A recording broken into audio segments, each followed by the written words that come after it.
Hey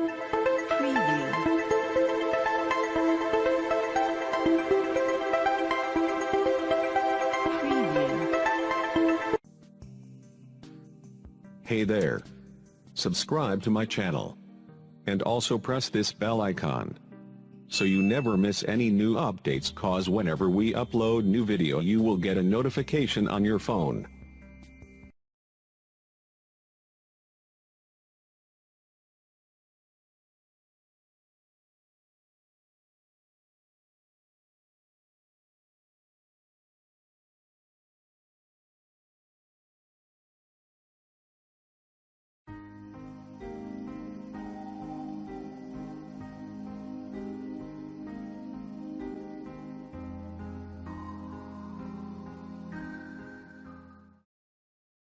بسم الله الرحمن الرحيم شروع اللہ کے نام سے جو بڑا مہربان نہایت ونستعينه ونستغفره ونؤمن به ونتوكل عليه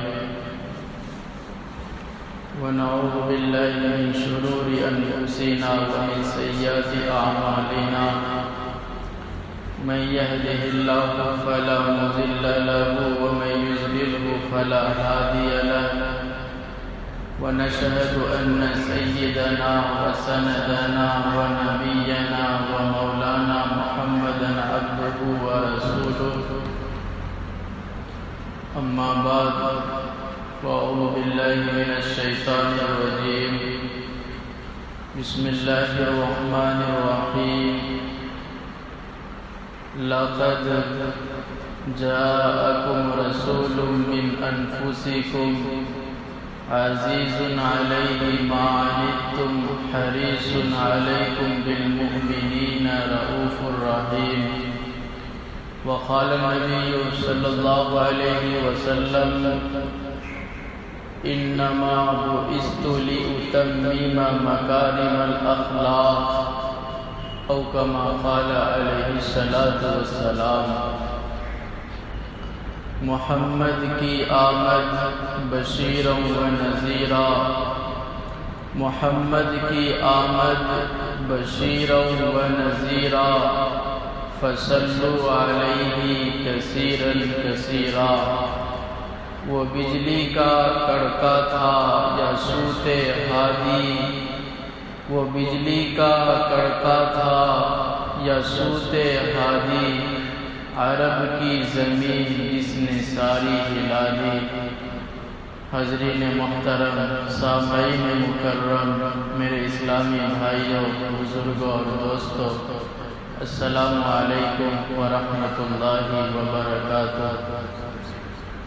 میرے بھائی، آج میں آپ حضرات کے روبرو، آپ حضرات کے سامنے اس مقدس باعظمت ہستی کی سیرت پاک بیان کرنے کی جرأت کر رہا ہوں، ہمت کر رہا ہوں، جو ذات میرے بھائی سب سے اعلیٰ، نسب میں سب سے برتر، حسب میں سب سے اعلیٰ، جو حسن و جمال کے پیکر تھے، جن کے اخلاق کریمہ کی کوئی مثال نہیں مل سکتی، جن کو میرے بھائیوں لہو و لعب یعنی کھیل کود سے نفرت تھی، اجتناب کرتے تھے، بچتے تھے، جن کو شرک و بت پرستی سے نفرت تھی، جن کو میرے بھائیوں لڑائی جھگڑے سے نفرت تھی،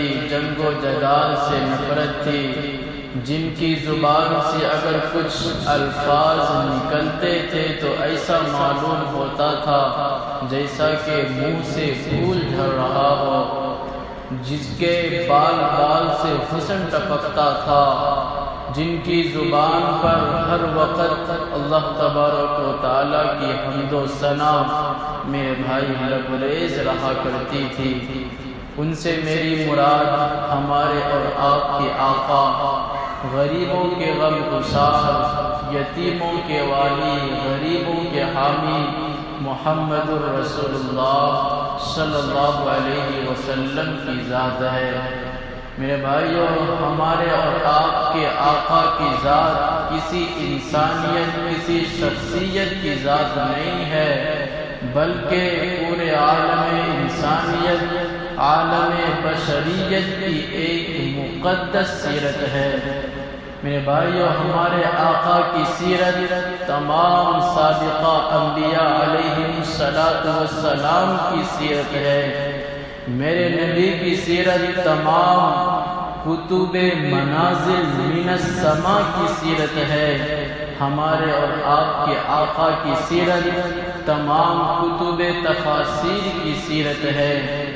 میرے نبی کی سیرت تمام محدثین اعظام کی سیرت ہے۔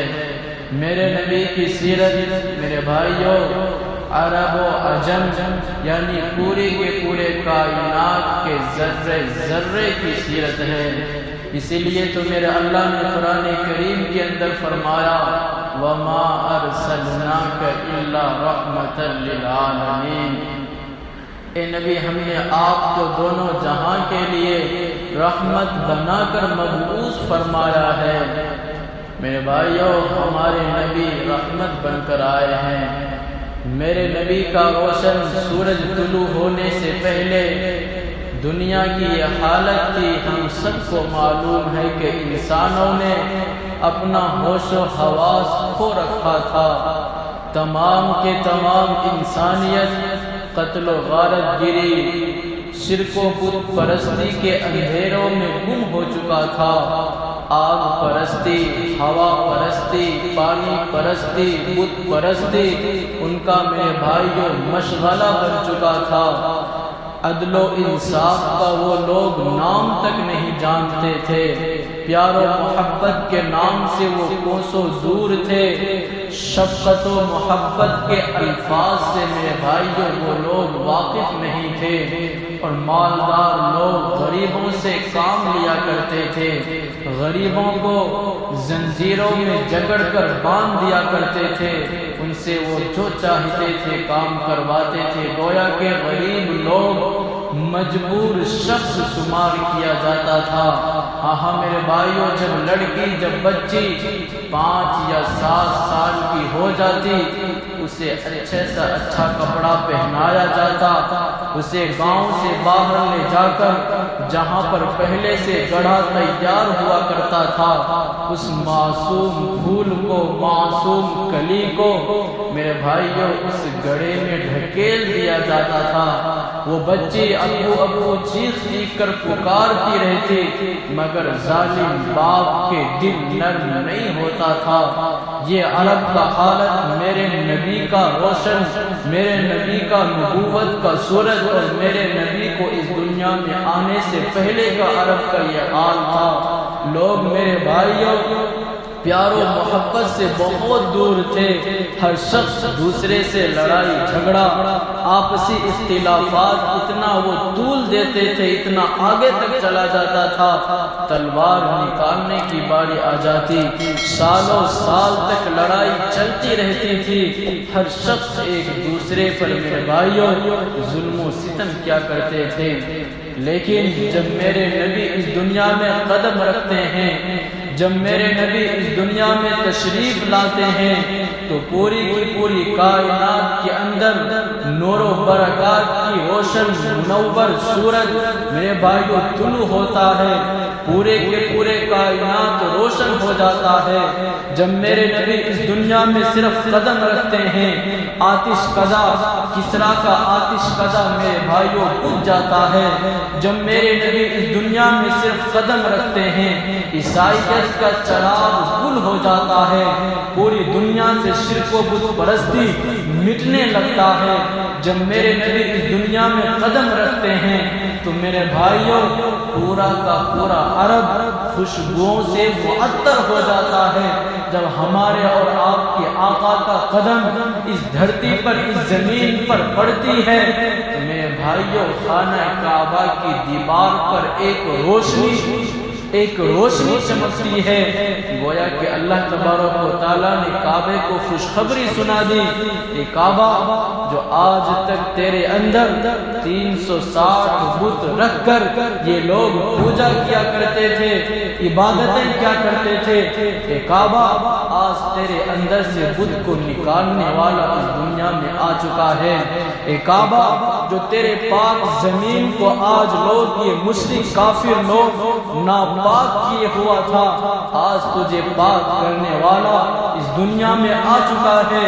اے کعبہ پوری دنیا کے اندر توحید کا ڈنکا بجانے والا اس دنیا میں آ چکا ہے۔ اے کعبہ اب صرف تیرے اندر ایک خدا کی آواز گونجے گی، ایک خدا کی عبادت کی جائے گی۔ آہا میرے بھائیوں، کتابوں کے اندر آتا ہے جب میرے نبی اس دنیا میں تشریف لاتے ہیں، زیادہ دن نہیں ہوئے، صرف میرے نبی پیدا ہوئے تو کسرا کا 14 شاندار کنگڑے ٹوٹ جاتے ہیں، گویا کہ میرے اللہ نے اشارہ کر دیا، اے بادشاہ تیرے 14 شاہی تاج محمد کے قدموں میں آ چکا ہے اور تیری بادشاہت، تیری سلطنت برباد ہونے والی ہے۔ آہا میرے بھائیوں، ہمارے اور آپ کے آقا سے اس دنیا میں آنے سے پہلے دنیا کا برا حال تھا، لوگ ضلالت و گمراہی میں پڑے ہوئے تھے، لوگ پیار و محبت کو بھول چکے تھے، انسانی جذبات ان کا مر چکا تھا، انسانی محبت ان کا ختم ہو چکا تھا۔ جب میرے نبی تشریف لاتے ہیں تو لوگوں کے دلوں میں انسانیت جاگتی ہے، لوگوں کے دلوں میں میرے بھائیوں پیار و محبت کا پھول چمکتا ہے۔ جب ہمارے اور آپ کے آقا نے لوگوں کو دین کی دعوت دینی شروع کی، لوگوں کو ہدایت کی طرف بلایا، اور اللہ کے نبی نے عدل و انصاف کا وہ کام کر کے پہلے دکھایا جس کو لوگ دیکھ کر میرے نبی کی طرف کھینچتے چلے آئے۔ میرے نبی نے جب لوگوں کے اوپر محنت کیا تو اللہ کے نبی نے گمراہ شدہ قوم کو ہدایت کی طرف لانا شروع کیا۔ لوگ جلدی سے میرے نبی کے دامن اسلام، میرے نبی کے دامن میں عفو و کرم کے، رحم و کرم کے دامن میں وہ لوگ پناہ لینے لگے، لوگوں کی زندگی چینج ہونے لگی، بدلنے لگی۔ عرب والوں کو میرے نبی کا شکریہ ادا کرنا چاہیے تھا۔ ہاں میرے بھائیوں، عرب والوں کو، دنیا والوں کو دامن اسلام کو اختیار کرنا چاہیے تھا، میرے نبی کی باتوں پر لبیک کہنا چاہیے تھا، لیکن بدبختوں نے انہوں نے حق فراموشی شروع کر دی، انہوں نے اللہ کے نبی کے اوپر ایمان لانے والوں کو ستانے لگے، تکلیفیں دینے لگے، میرے نبی کو بھی ستانے لگے۔ میرے نبی کے اوپر جو ایمان لاتے، جو دین اسلام کو قبول کرتے، وہ لوگ اپنا پورا کا پورا زور اس کو تکلیف دینے میں میرے بھائیوں لگا دیا کرتے تھے۔ کون نہیں جانتا صحابہ کرام کے اوپر میرے بھائیوں کیسا ظلم و ستم ہوا۔ بلال حبشی، کون ان کی سیرت کو نہیں جانتا؟ رات کو ان کو الگ سزا دی جاتی تھی اور دن کو میرے بھائیوں گرم ریتیلی زمین پر دھوپ میں لٹا کر پتھر کے چٹان رکھ دیا کرتے تھے۔ لیکن بلال حبشی پہ میں قربان جاؤں، وہ اپنے ایمان پر کسی قسم کا میرے بھائیوں آنچ نہ آنے دیا، اور باطلوں کا، کافروں کا، مشرکوں کا میرے بھائیوں انہوں نے مقابلہ کیا، اتنے سارے ظلم و ستم کو انہوں نے برداشت کیا۔ میرے نبی کو بھی تکلیف دی جانے لگی، راستے میں کانٹے بچھائے گئے، نمازوں کی حالت میں باڈی کے اوپر، سر کے اوپر نجاست ڈالی گئی، اوجڑیوں کو پھینکا گیا، میرے نبی کے اوپر غلاظت ڈالی گئی۔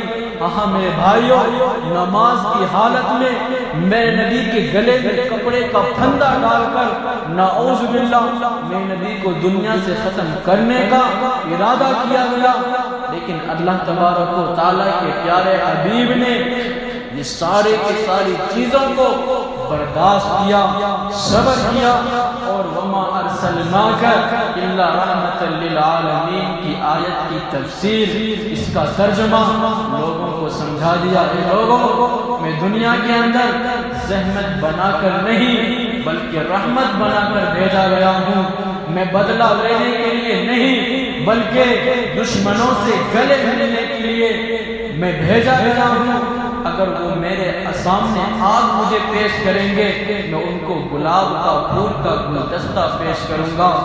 ہاں میرے بھائیوں، میں آپ کو اپنے نبی کے اخلاق کریمہ کے کیسے کیسے واقعات بتاؤں۔ تاریخ کی کتاب اٹھائیے، سیرت کی کتاب اٹھائیے میرے بھائیوں، میرے نبی کے اخلاق کریمہ کے واقعات سیرت کی کتابوں میں بھری ہوئی ہیں، بڑے بڑے ہیں، لیکن کوئی ان کو مطالعہ کرے تو صحیح۔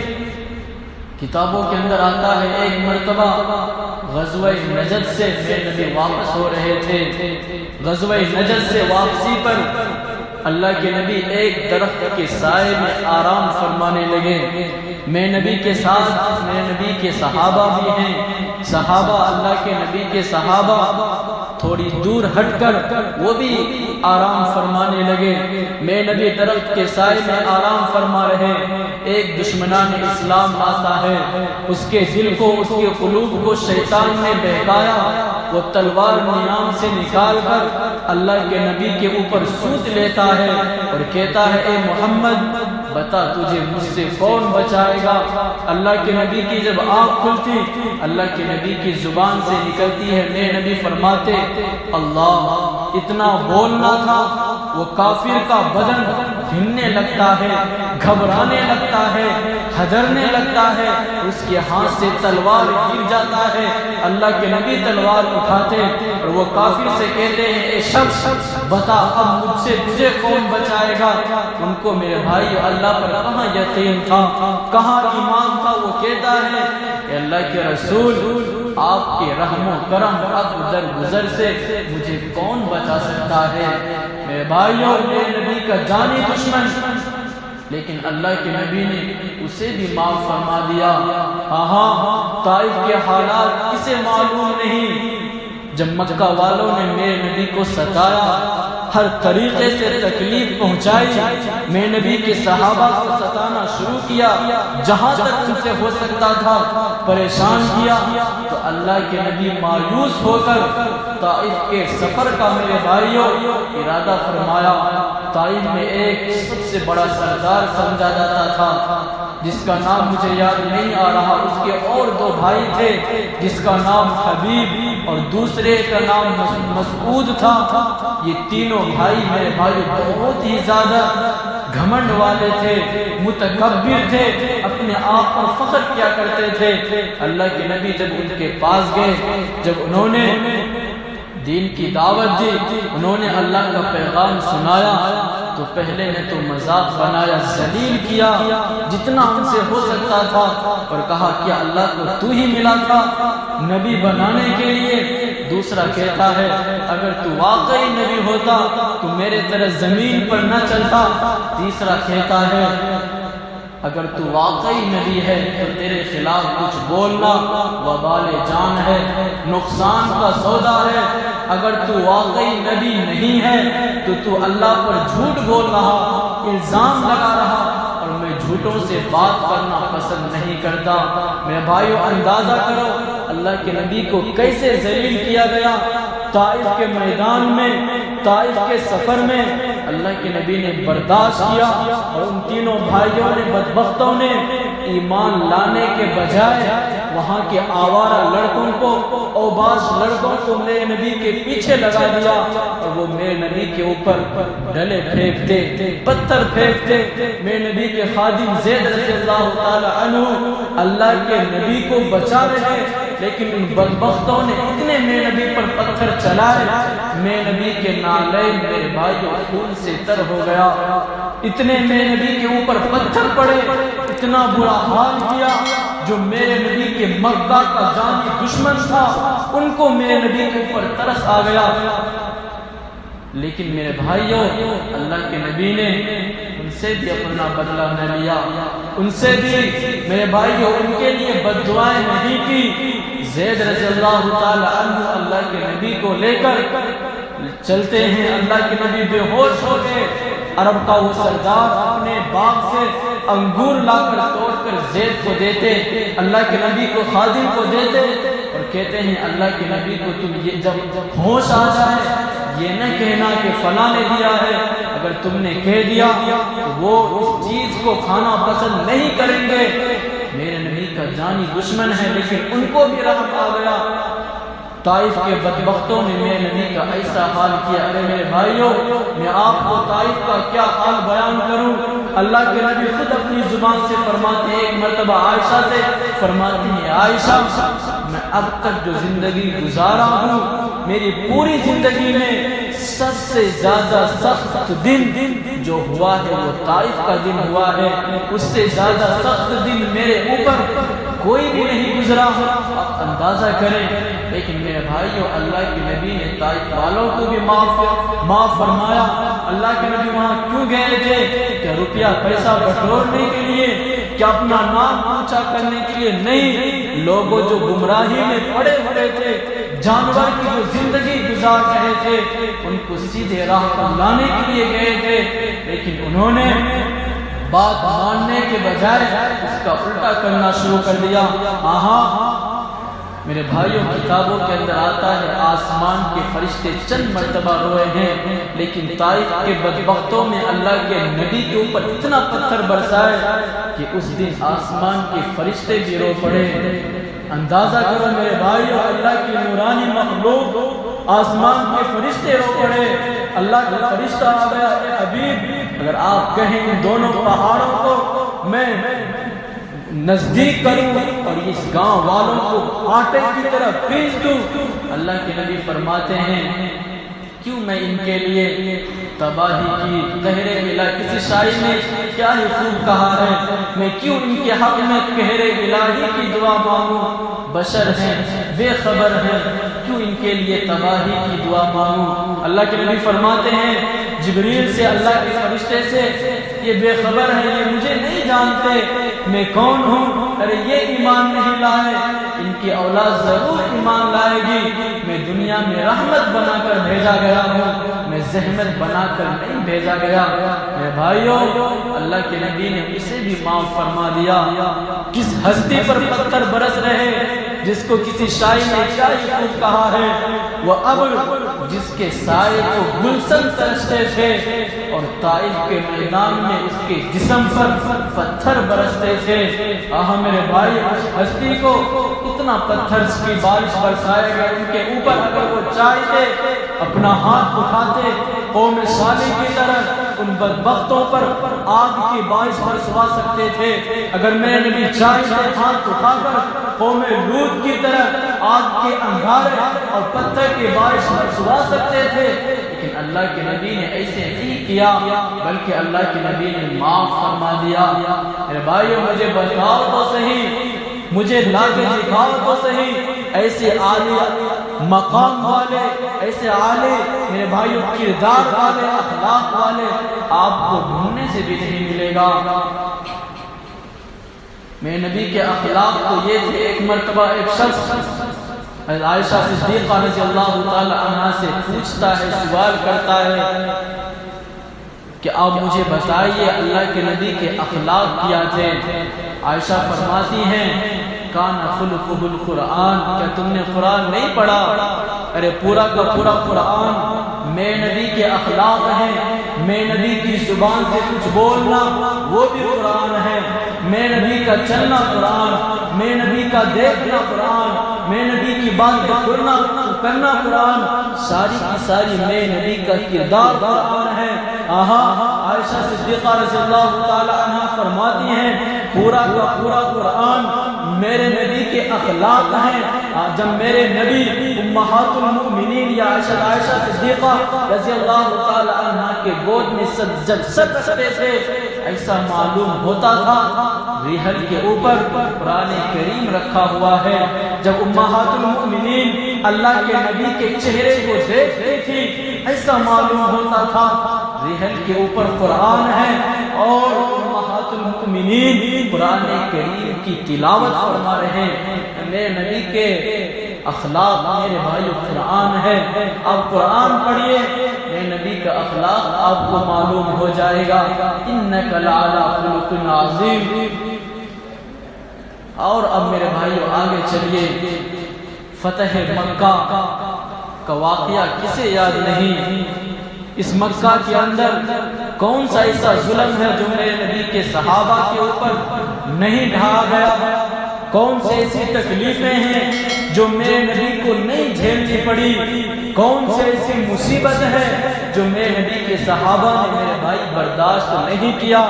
جب اللہ کے شیروں نے، میرے نبی کے چہیتوں نے، اسلام کے پاسبانوں نے جب مکہ کو فتح کیا، آج حرم شریف کے اندر، صحن کعبہ کے اندر اہل مکہ موجود ہیں، مکہ کے بڑے بڑے سردار موجود ہیں.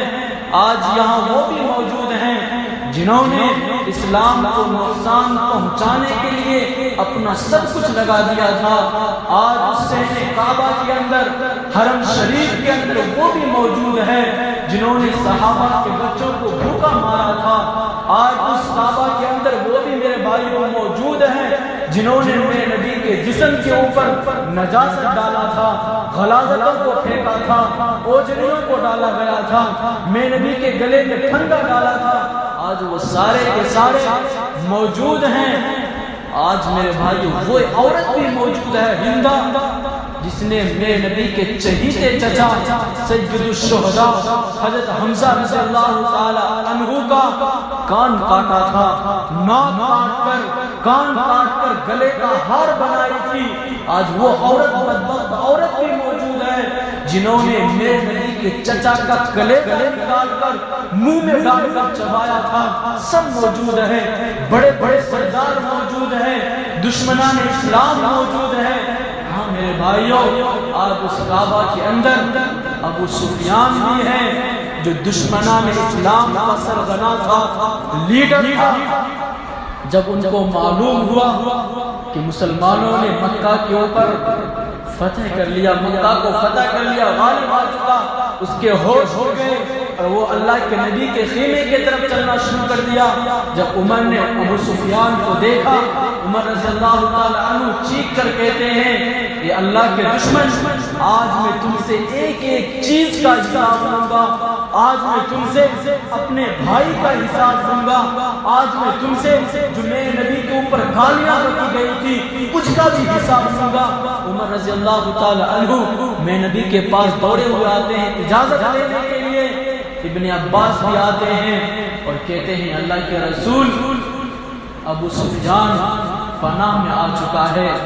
اللہ کے نبی میرے بھائیوں عمر کو کچھ جواب نہیں دیتے اور اللہ کے نبی ابو سفیان سے کہتے ہیں، اے ابو سفیان، اب تجھے معلوم ہو گیا کہ نہیں اللہ کے علاوہ کوئی معبود نہیں؟ ابو سفیان کہتا ہے اللہ کے رسول، ہاں مجھے اب یقین آ گیا، اگر اللہ کے علاوہ کوئی ہمارا کام بنانے والا، مشکل کشا معبود اگر کوئی ہمارا ہوتا تو آج ہماری وہ ضرور مدد کرتا، لیکن واقعی اللہ کے علاوہ کوئی ہمارا پرسان حال نہیں. اس کے بعد میں بھی ابو سفیان سے کہتے ہیں، ابو سفیان اب تجھے یقین ہوا کہ نہیں ہوا میں اللہ کا رسول ہوں، کیا اب بھی تو شک میں ہے؟ ابو سفیان کہتا ہے اللہ کے رسول مجھے اب بھی شک ہے. اس کے بعد میں بھی فرماتے ہیں، اے ابو سفیان کیوں اپنے بات پہ ضد کیے ہوئے ہو، اپنی ڈھٹائی کو چھوڑو. اس کے بعد میرے بھائی ابو سفیان ایمان قبول کرتے ہیں. کتابوں کے اندر آتا ہے سعد بن عبادہ رضی اللہ تعالی عنہ فتح مکہ کے دن چیخ چیخ کر اعلان کرتا ہے، الیوم یوم المرحمہ، اے مکہ والے آج میں تم سے حساب کتاب برابر کروں گا. آج بدلے کا دن ہے، آج انتقام کا دن ہے. جو اللہ کے نبی نے ان الفاظ کو سنا، عبادہ بن سعد سے فرماتے ہیں اللہ کے نبی خاموش ہو جاؤ، کہ کیا باتیں ہیں، ایسی الفاظ استعمال نہ کرو، بلکہ یوں کہو الیوم یوم المرحمہ، آج رحم و کرم کا دن ہے، آج عفو و کرم کا دن ہے، آج معافی کا دن ہے. ہاں میرے بھائیوں کتابوں کے اندر آتا ہے فتح مکہ کے دن میرے نبی اس کے بعد اپنے ہاتھ میں ایک چھڑی اٹھاتے ہیں، ایک لکڑی لیتے ہیں، اس لکڑی کے نوک سے خانہ کعبہ کے اندر داخل ہوتے اور 360 بت رکھے ہوئے تھے، اس لکڑی سے اس کو ٹھوکر لگاتے ہیں، اس کو گراتے ہیں ایک ایک کر کے۔ اس کے بعد میرے بھائیوں اس کعبہ کے اندر میرے نبی 2 رکعت شکرانے کی نماز پڑھتے، اس کے بعد باہر آتے ہیں اور اعلان فرماتے ہیں اے مکہ والوں، تمہیں تو معلوم ہے کہ تم نے ہمارے ساتھ کیا معاملہ کیا تھا، آج تم بتاؤ میں تمہارے ساتھ کیا حشر کروں، کیا معاملہ کروں۔ تمام کے تمام طرف سے آواز آتی ہے اخ یا کریم آپ عالی ظرف ہیں، عالی شان والے ہیں، آپ اخلاق کے پیکر ہیں۔ اللہ کے نبی فرماتے ہیں لوگو جاؤ، میں بھی تم سے آج وہی کہتا ہوں جو حضرت یوسف علیہ السلام نے اپنے بھائیوں سے کہا تھا، لا تثریب علیکم اليوم اذهبوا فانتم الطلقاء، جاؤ میں نے تم سب کو معاف کر دیا، آج تم پر ذرہ برابر بھی ظلم نہیں کیا جائے گا۔ اے مکہ کی عورتیں، اے مکہ کی بہن، اے مکہ کی اور لڑکی، آج تمہارے سر سے دوپٹے کو نہیں اتارا جائے گا، آج تمہاری عصمت کو، تمہاری عزت کو داغدار نہیں کیا جائے گا، آج تمہاری عزت کو پہاڑ کی چوٹی پر پہنچایا جائے گا۔ جاؤ یہ محمد کی زبان ہے۔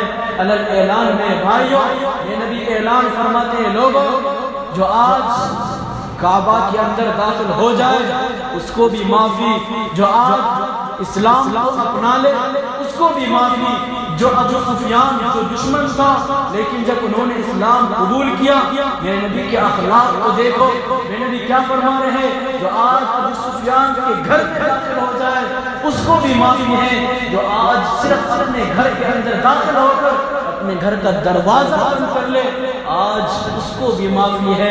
میرے بھائیو مجھے دکھاؤ تو صحیح ایسے اخلاق کریمہ کے پیکر نہیں ملے گا، ڈھونڈنے سے بھی نہیں ملے گا۔ میرے نبی نے میرے بھائیو جو کہا اس پر عمل کیا، جو میرے نبی کے اوپر کچرا پھینکتے تھے میرے نبی نے اس کو گلے لگایا، جو میرے نبی کو گالی دیے اللہ کے نبی نے اس کو گلاب کا پھول دیا، جنہوں نے میرے نبی سے بدتمیزی کی اللہ کے نبی نے ان کو اپنے سینے سے لگایا۔ کوئی ایسا شخص لائے تو صحیح۔ ہاں اللہ کے نبی پہلے خود اس پر عمل کیے، جس چیز کا حکم دیتے تھے جب میرے نبی نے عبادت کا حکم دیا اللہ کی عبادت کرو، یہ چیزیں کرو، عبادت کی چیزیں ہیں، اللہ کے نبی نے خود پہلے اس پر عمل کر کے دکھلایا، اس کے بعد میرے بھائیوں اللہ کے نبی کی چاہنے والوں نے عمل کیا۔ آپ کو میں واقعہ سناتا چلوں، کتابوں کے اندر آتا ہے اللہ کے نبی بہت ہی زیادہ اللہ تبارک و تعالیٰ کی عبادت کیا کرتے تھے۔ ہر وقت میرے بھائیوں اللہ کے نبی کی زبان پر تسبیح رہا کرتی تھی، لیکن آج ہماری زبان پر نہ جانے کئی مہینے ہو جاتے ہیں ہماری زبان پر تسبیح تک نہیں آتی۔ کتابوں کے اندر آتا ہے جب سورہ مزمل کی شروع والی آیت نازل ہوئی اللہ کے نبی نے اپنی عبادت میں اور بھی زیادہ اضافہ کر دیا۔ رات بھر اللہ کی عبادتیں کیا کرتے تھے، رات کے ایک حصے میں شب بیداری کرتے، دوسرے حصے میں سجدے میں میرے بھائی مشغول ہو جاتے، اتنا لمبا سجدہ کرتے۔